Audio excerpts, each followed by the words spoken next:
Guys, so you might have noticed in my last video about if, else if, and else statements that I was using symbols like less than, greater than, or equal to in order to check these parameters. Well, these symbols are called logical operators, and I just wanted to go over the most important ones that you'll be using in this course.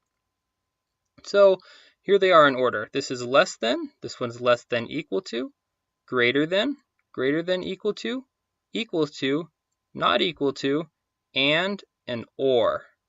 So let's look at each of these in detail. So the first four are relatively simple. These are the standard ones that we've learned in school.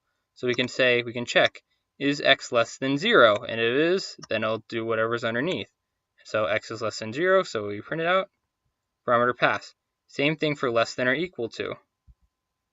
Run it again, prints it. Greater than, simple again. It won't print anything because that parameter doesn't pass. Greater than or equal to. Again, the parameter doesn't pass. Now the next one might seem a little odd to people who haven't programmed before, and that's equals to. And so when you're in programming environments, if you want to assign a value to be something, you only do one equal sign, but if you want to check if something is equal to another thing, you do two equal signs. So here we're saying, hey, computer, x is equal to -1. But here we're trying to say, hey, is x equal to 0?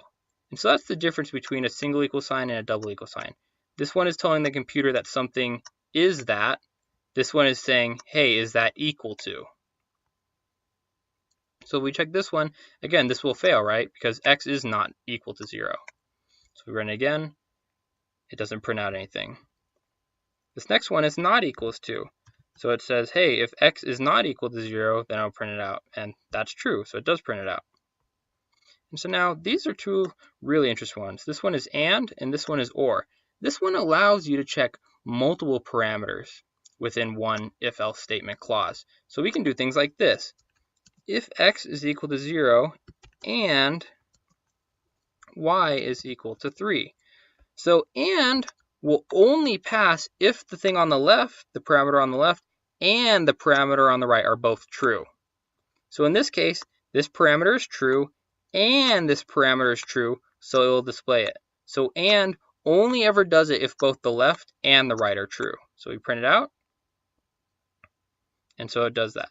Let's say we do it again, and we change it up, and we say this, right?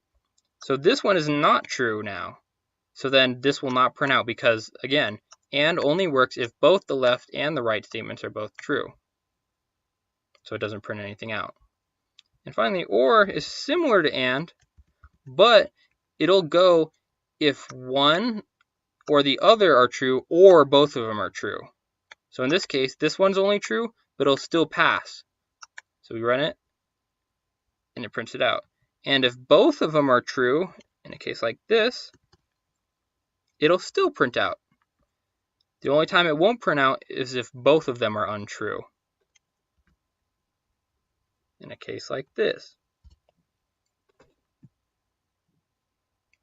And so these are the most important logical operators you guys are going to need within the course. And again, they're really powerful. It allows you to check, hey, is something less than something else? Is something greater than something else? Is something equal to something else? Is something not equal to something else? Or we can even check multiple parameters together. And if only both of the parameters are true, or if one or the other is true, or both of them are true, we can go to another line of code. All right, I hope this video helped, and I'll see you guys in the next one.